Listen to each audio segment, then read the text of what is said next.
eu sou a Michele. E eu sou o Zizo. E você está ouvindo o Mentes Divergentes, um podcast para mostrar que para ter uma mente divergente, você não precisa ser necessariamente neurodivergente.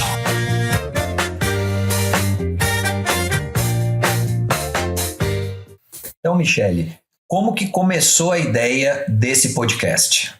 Bom, o podcast, eu penso que a gente precisava de um espaço de fala, né? Todas as vezes que a gente começou a conversar na porta da escola e o assunto é interrompido, porque já as crianças já saíram, precisa sair. E às vezes você fala alguma frase que para mim faz sentido e costura com uma coisa que eu tenho, que faltava, e vice-versa, muitas vezes eu acredito, né? Porque fala, puxa, não acredito, não tinha pensado nisso e tal. E eu acho que a rede social, por exemplo, o Instagram, é muito imediato, né? Aquele comentário que você só tem tantas linhas para você falar. Mas às vezes não é só discursar, mas é trocar, costurar uma ideia com a outra. Não é? Veio mais ou menos disso, não foi isso? Para mim, assim, desde a palestra, assim, eu fiquei meio, tipo, nossa, combinou, a gente não combinou. Mas a forma de pensar, a forma de encarar, principalmente o autismo, que é o assunto mais, para mim, né, mais direto, porque eu sou autista, enfim. E eu falei, nossa, a gente não combinou e as nossas falas se encaixaram. E isso que você fala, de às vezes falar um negócio que faz sentido, aí eu fico com aquilo. E também essa coisa que eu acho muito do debate. Eu tenho certas ideias e concepções do meu ponto de vista, né, de autista, e não só de autista, mas de estar me conhecendo como autista, porque meu diagnóstico é relativamente recente. Então eu tenho um mar de coisa aí, 53 anos para examinar sob a ótica desses últimos 4 em que eu tenho meu diagnóstico, né? Então, às vezes você coloca uma coisa técnica, né, que faz eu olhar para vamos dizer assim, para aquele histórico que eu tenho e falar, nossa, deixa eu procurar isso aqui que a Michele, onde que na minha vida... Onde que encaixa, ou não encaixa, ou de repente eu tenho uma visão diferente, né? Eu ia falar divergente só de sacanagem, né? Por causa do nome. Só por causa do nome do podcast. Mas enfim, de falar, nossa, já aconteceu, de eu ler um livro, né? A pessoa fala um negócio, eu falo, não, beleza, é isso que você tá falando, cara, mas do lado de dentro aqui, eu sinto um pouco diferente, né? Então, acho que tem um espaço de conversa para jogar essas questões e, às vezes, essas visões diferentes sobre o mesmo ponto também, eu acho que pelo menos foi para mim o que foi provocativo, né? Assim, sim. De, vamos falar, vamos conversar. Eu achei muito legal e achei bacana, assim, a forma respeitosa como vem a conversa, como tem essa flexibilidade de abertura, né? Para poder ouvir. E também trazer um ponto de vista, porque todas as vezes que você também trouxe de uma forma diferente aquilo que eu pensava, para um outro ponto de vista, você falou e eu comecei a pensar, falei, não tinha pensado nisso. Então, a gente vê que as nossas verdades, muitas vezes, elas estão em construção e desconstrução, e junto a gente vai costurando. Então, eu acho que esse podcast pode alimentar isso, fomentar novos pensamentos, trazer novas ideias para as pessoas. Vamos questionar, porque não é porque tá tudo aí que a gente tem que aceitar, né? Eu sou aquela que adora, eu seria cientista facilmente, eu só saí da vida acadêmica por conta dos filhos, quando eu parei o mestrado, porque senão eu ia ser doutorado, eu ia ficar estudando, eu gosto de estudar, mas eu acho que a vida não é só a teoria, a prática, ela traz um poder gigantesco.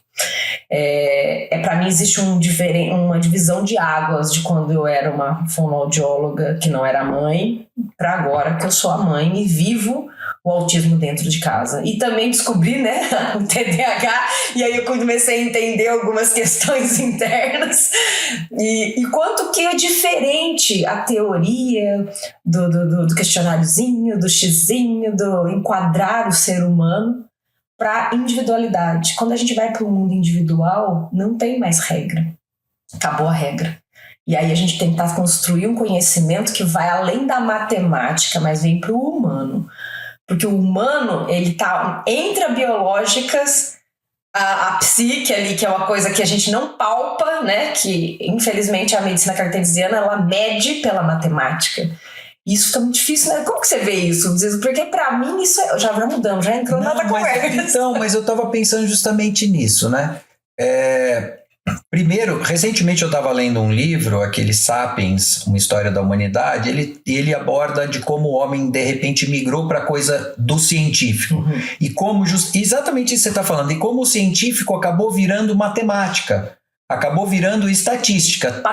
Padrão. Porque é só assim que você tem método e só existe estudo científico com método, e aí a gente vai entrar por outro caminho que não é o caso, né?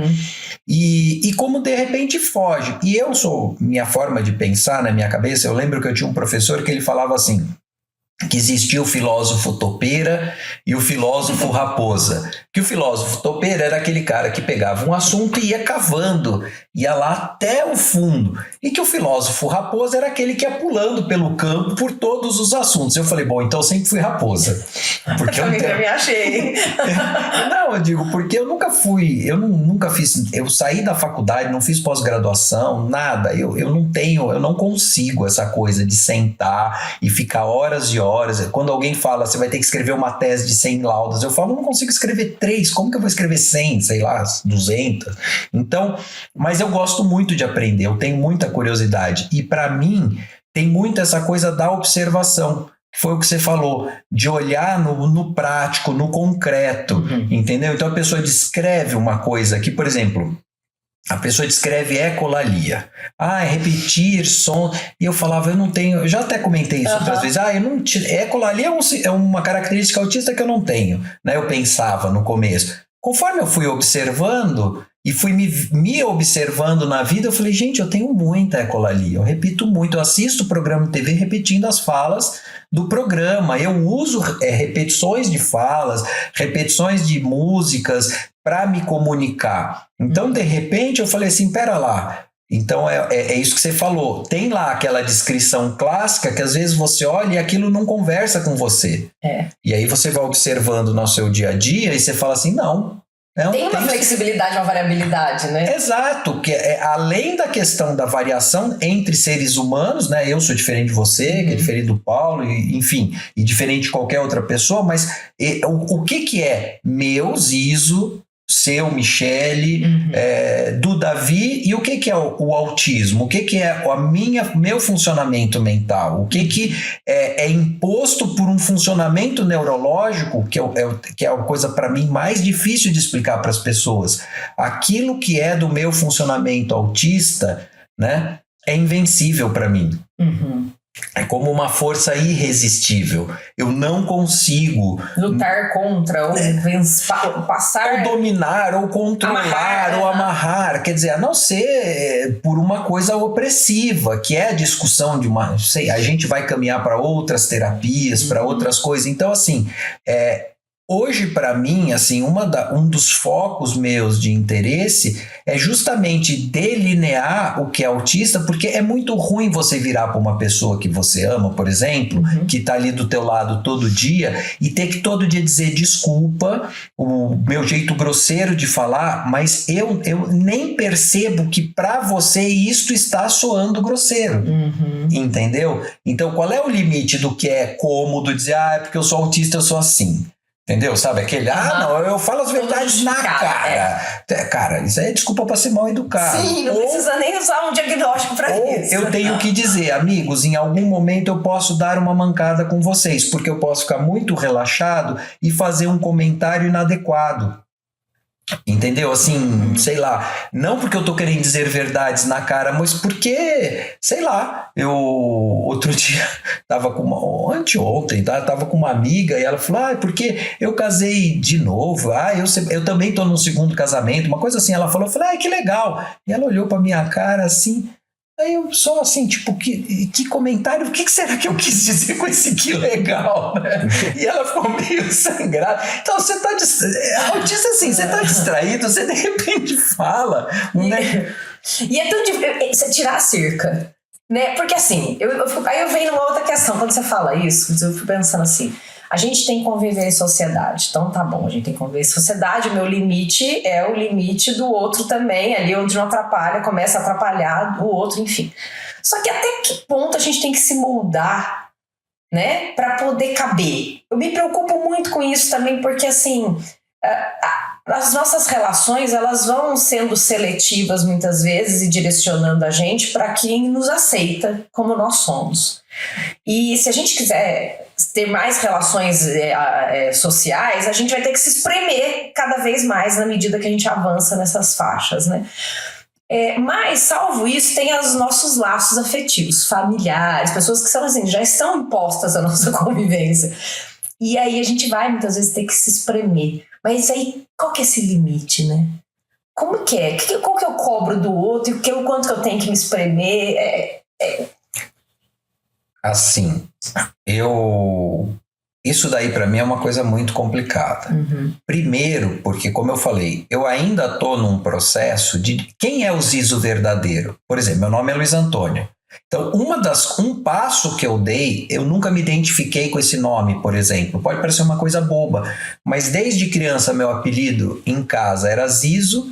Eu entrei na escola, no pré, fiquei na mesma escola até o 3º colegial. Então as pessoas que me conheceram como Zizo, e depois eu fui para a faculdade e virei Porto, que é meu sobrenome, porque era por ordem alfabética a sala, então era todo mundo Luiz alguma coisa. Aí o que o pessoal fez? Sacava fora o Luiz e se apresentava pelo segundo nome. Então Luiz Guilherme virou Guilherme, Luiz Vicente virou Vicente, eu era Luiz Antônio, eu falei, eu não vou ser Antônio.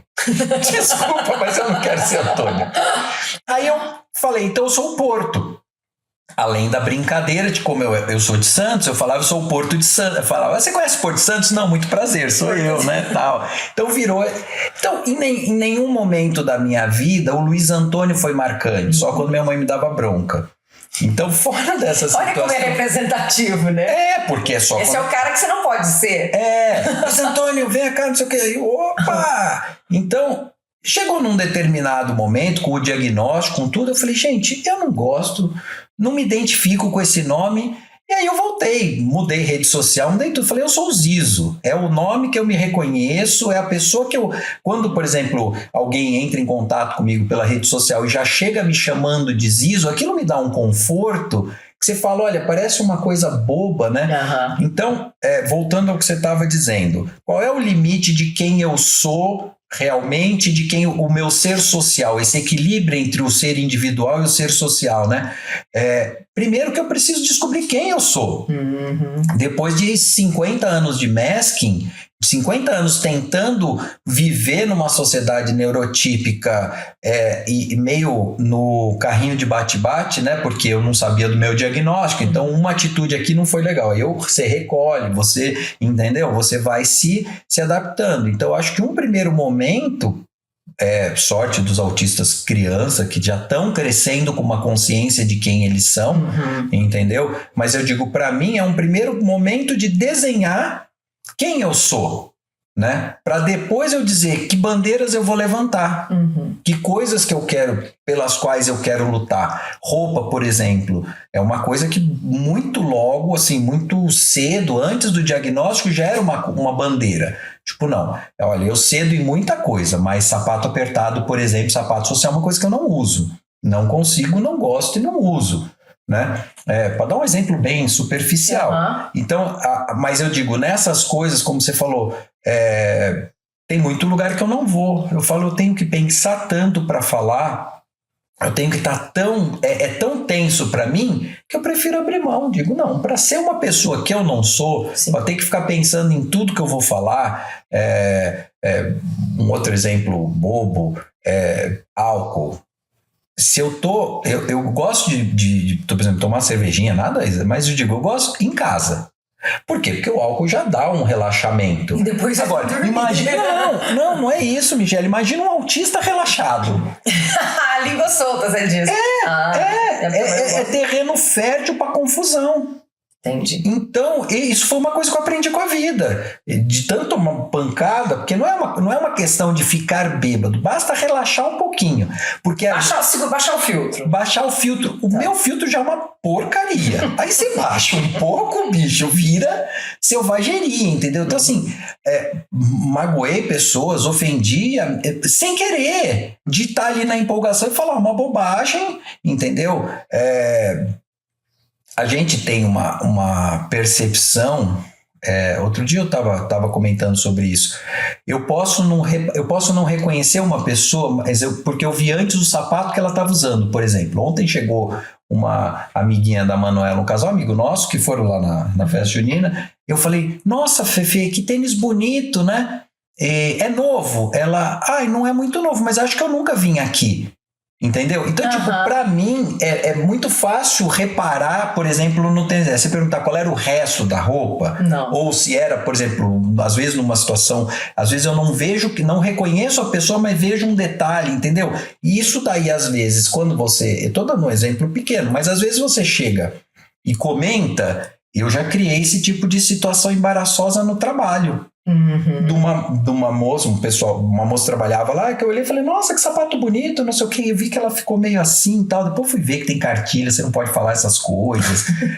Tem cartilha de assédio. Mas gente, você não pode elogiar nada numa pessoa. Não sabia que tava porque pode ser considerado em termos de instituição, né? Sim. Mas pra mim, tipo, eu tenho minhas filhas, eu tenho minha mulher, então se eu vejo uma cor de esmalte diferente, e aí eu tive que aprender que, por exemplo, essas coisas não se falam. E eu não, absolutamente, se você falasse, se alguém da virasse e falasse, você tá paquerando, eu ia falar, cara, você tá louco, o que é isso? Crime impossível, né? Agora fui machista, olha que coisa horrível. Enfim, velho é uma droga. Mas eu digo, mas você entende? Tá vendo como você vai ficando solto? Isso cansa mais do que qualquer outra coisa. Não é a sensação que eu tenho. Aí já vou voltar para a questão, por exemplo, do TDAH, que é o controle do cercar a mente. Você está falando de se cercar e primeiro se identificar quem você é, até onde você... Que galhos você está disposto a podar dessa árvore. Né? Que não vai morrer a árvore, que não vai perder... enfim, você vai cortar uma palmeira na forma do buchinho, né? Não tem sentido. É meio que perder a graça da naturalidade. Mas eu fico pensando assim... Primeiro, eu já perdi tudo que eu tava falando. Vou voltar. Primeiro, identificar. Exato. Cercar o tempo todo e cercar o pensamento. Porque além de você ter que controlar o teu próprio filtro, você tem que começar a cercar o teu pensamento. Não, volta aqui, volta aqui, volta aqui. Porque é como se fossem vários trens, né? Passando. E aí você vai pulando de vagão em vagão. Isso cansa demais. Eu imagino como que é ainda mais ter a questão do domínio do filtro o tempo todo. Isso é muito difícil, assim, e eu acho que essa busca... Aí nós vamos cair naquela questão. Por que uma coisa não serve para todo mundo? Porque cada um tem que encontrar quem é a si mesmo, né? Para saber o que serve. E aí, como que uma ciência pode dizer que uma coisa serve para todo mundo? Ou como que eu posso te dar olha, faça sempre assim que vai dar certo? Eu tenho uma amiga, eu adoro ela, mas a gente vive assim, eu tenho que ter muita tolerância. Porque ela pensa coisas que eu jamais pensaria. Ela se magoa com coisas que eu jamais me magoaria. Me magoaria jamais. Por exemplo, se eu for lá, se eu tiver com sede, eu levantar, for lá pegar uma água, eu vou pegar... Hoje eu fui gentil, trouxe água pra vocês. Mas eu vou pegar a minha água e vou sentar porque eu fui lá pra pegar a minha água. Meu pensamento é assim. E não é porque eu fui... não fui egoísta. Não, é que pra mim eu sou prática. Ela fica arrasada, entendeu? Então eu tenho que tentar ver o que magoaria o outro, como é que eu devo me comportar para não magoar o outro. Só que aí não tem regra, porque se você fizer a mesma coisa para mim, não pegar água para mim, eu vou falar assim, aqui, vai lá, volta lá, pega lá. Ou então falar, não, você me deu vontade, eu vou lá pegar também. Eu não ia jamais me magoar com um negócio desse. Como que a gente pode ser tão diferente criando regras? Como é que uma sociedade pode impor regras de convivência social, que é uma regra invisível, completamente invisível e regionalista, isso, né, em ambientes sociais diferentes, se não serve para todo mundo? Aí você fica cheio de regra. Aí parece uma árvore de Natal, pendurando várias bolsas ali para carregar, para servir aqui, servir ali. Que hora que usa cada uma delas? Não, como é que é pior, são regras não escritas e intuitivas para o neurotípico. Então o neurotípico chega numa festa, ele sabe exatamente o que tem que fazer. Eu não sei. Mas você já foi em N festas na sua vida? Fui. Toda vez é um estranhamento. Entendeu? Você tem que ir num lugar desconhecido, toda vez é um estranhamento. Se eu tiver que ir no médico, num consultório que eu nunca fui, vai ser ruim para mim. É um estranhamento. Ah, mas é só ir. Não, não é. Para mim não é só ir. Eu preciso saber como é a porta, eu preciso saber como entra, eu preciso saber a cara da secretária. É sério. Porque senão, para mim, fica um breu. É como se aquilo fosse... eu tivesse... É que eu acho que não é da realidade de vocês, mas tinha antigamente uns joguinhos de videogame que conforme você vai avançando no mapa, o mapa é todo escuro. E aí conforme você vai avançando, o mapa vai iluminando. Aí você vai vendo o que tem ali para você explorar. Para mim, o mundo é sempre assim. É sempre um escuro. Então, a analogia é legal isso, porque lembrou do Mario Brothers, que só abre o mundo. É isso, é meio isso. Então, só quando eu chego, que aí sim, parece que abre tudo, porque aí eu preencho aquele código, né? Que na minha cabeça é Dr. Fulano de Tal, eu preencho com a frente do consultório, com a porta, com a sala de espera, com a secretária, com vamos dizer assim, como que eu posso dizer, com aquela dança que cada consultório tem. Tem um que você pega a senha e espera. Tem um que você já entrega seu cartão da Unimed para a secretária. Tem um que a secretária te cumprimenta. Tem um que ela não levanta o nariz do computador. Eu preciso ter tudo isso na minha biblioteca, porque senão é um susto cada vez que eu vou. Se troca a secretária... E aí buscar qual padrão que você devolve na biblioteca isso, ali. Vamos lá buscar qual que eu tenho que usar. Por isso que dá muita tela azul. Porque se a pessoa muda, não era com essa folha que eu tava, entendeu? Você chega pra peça de teatro, né? Você chega pra fazer a cena com o script errado. Sim. Aí você, pronto. Desengano tudo. Aí vai. Então, assim, essa coisa do voltando, né? Tentando voltar para aquilo que a gente estava falando, né? Qual que é o limite? Até onde eu devo ir? Que poda eu devo fazer? Né? É muito complicado quando você está com regras diferentes. Né? Eu me lembro que quando eu comecei a estudar alguma coisinha de inclusão, falando que não é para adaptar. Eu não tenho que adaptar para o deficiente. Ele tem que ter acesso, ele tem que não chegar e não pensar. Eu tenho que chegar num lugar e não tem que pensar se tem rampa ou não tem rampa. Senão, não é. Isso é adaptar, não vou adaptar, vou pôr uma rampa para a pessoa chegar. Não. Aquilo tem que ser naturalmente acessível. Exatamente. Desde do início, aquilo tem que ser amigável para aquela pessoa, né? Para aquele que não é, pelo menos estatisticamente dominante. Apesar de que eu acho que hoje em dia, quem que é estatisticamente dominante? Né? Tem aí várias questões, né? Mas ainda existe, né? Ainda existe o dita normalidade, padrão, o comum, né? Enfim. Mas, de qualquer maneira, acho que é uma via de duas mãos. Eu tenho que saber até onde eu vou para conviver. Ao mesmo tempo que eu acho que o meu entorno tem que cada vez mais conhecer. Outro dia eu estava conversando com a minha esposa, falando em perspectiva de autistas, por exemplo, não falantes. Eu falei, falando para ela, eu não sei que mundo que essas pessoas vão encontrar. Porque eu nasci num mundo sem diagnóstico. E olha onde que o mundo está hoje. Então, que tipo de mundo? Porque é sempre aquela discussão, qual é a perspectiva, coitado do pai, quem que vai carregar essa pessoa? E eu falo para ela, eu não sei, eu acho que ninguém vai carregar ninguém. Entendeu? Se a gente sair das questões de inteligência, que não tem nada a ver com a neurodivergência, né? Tem autista de todo tipo de inteligência. E pessoas de todo tipo de inteligência se encontram na vida de acordo com suas habilidades, né? Então não é essa a conversa. O que eu digo é assim, a partir da minha condição neurológica, isso será limitante para o meu futuro ou vai depender só de mim?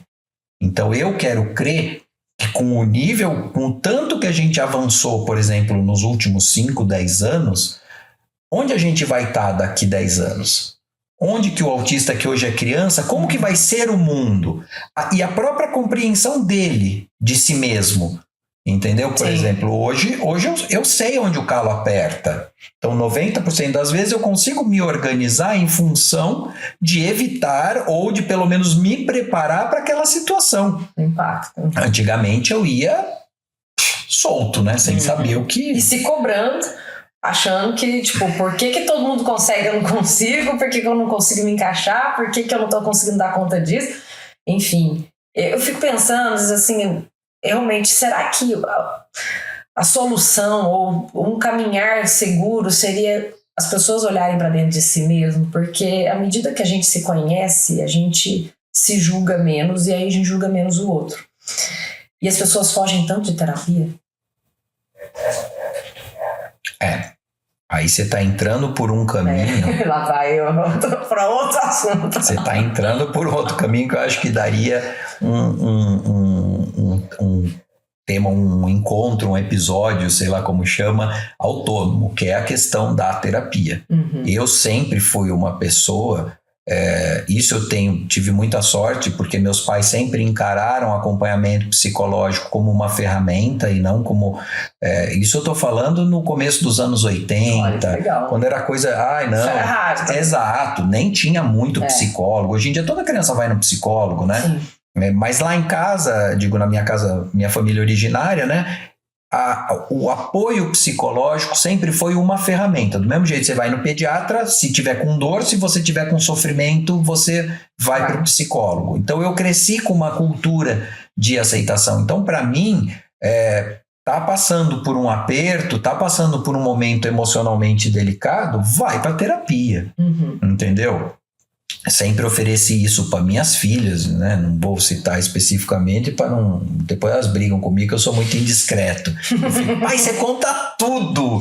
Imagina se sai num podcast. Porque fulano não. Então, deixa no ar aí. Mas, enfim, eu sempre ofereci, sempre achei para mim, enfim, sempre fiz. Então, eu acho que é esse o caminho. E aí eu volto também, desculpa me estender, mas que é aquela outra discussão. Eu tenho, como você falou, eu tenho uma psique, que é o eu, né, meu self, aí a gente pode usar Zizo. E eu tenho esse eu encaixado num computadorzinho neurodivergente. Né? Então eu tenho que tratar das questões do meu eu, que não tem nada a ver com as minhas questões de como eu funciono. São duas coisas separadas. Totalmente para mim, totalmente, que é uma briga antiga também. Antiga não vou dizer assim, mas eu digo que é uma coisa que é uma tecla que eu sempre bato. Sim, e as pessoas botam tudo no mesmo pacote, tudo no mesmo pacotinho. Como se tudo fosse conta do autismo, tudo conta do TDAH, tudo conta de qualquer coisa, né? Então a pessoa não tem mais a individualidade. E por isso eu falo que é a minha briga maior. Por isso que a gente veio para essa questão de trazer assim, o olhar de que não adianta, não tem receita de bolo, não tem uma forma determinada, não tem uma construção que sirva para todo mundo. Nem conselhos muitas vezes são aplicáveis. Eu vi ontem um vídeo que até vou postar no Instagram, que eu achei o máximo. Eu ria sozinha, a Nanda não entendia nada. Ela falava, por que você tá rindo, mãe? Eu falava, gente, eu acho que era daquele programa Portas do Fundo, se eu não me engano, mas eu não sei que contexto. Era um dos atores, ele pegava o peso e ele estava simulando nas Olimpíadas como levantar o peso. Aí ele fazia, agora você faz isso, encaixa e joga pra cima. Aí ela falava, muito bom, entendi, agora joga. Aqui, é isso aqui. E ele tentava descrever e não fazia. Eu vejo que é mais ou menos assim. A gente muitas vezes fica dando receita para as pessoas que não serve, porque a vivência individual é construída naquilo que cada um tem. Então, é muito complicado a gente pensar em generalizações, né? E aí é o assunto do nosso podcast. É tudo isso junto e misturado. É justamente trazer essa discussão, trazer essa... É mais pergunta do que resposta, mas é pelo menos provocar, pensar sobre isso, né? Questionar. E aquilo, se a gente achar alguém que discorde totalmente de nós, melhor ainda, porque aí a gente traz e conversa junto aqui no podcast com essa pessoa para ver o que ela tem para dizer que é tão antagônico, sei lá, né? Ou pelo menos que visão é essa, que ponto de vista é esse em relação a tudo isso que a gente está falando aqui. Perfeito. Eu acho que a conversa deu muito pano para manga, a gente vai e volta várias vezes, mas eu acho que é isso, o diálogo aberto, sincero e de reflexão, de fazer todo mundo pensar um pouquinho sem muros. É isso aí. Fica com a gente pro próximo.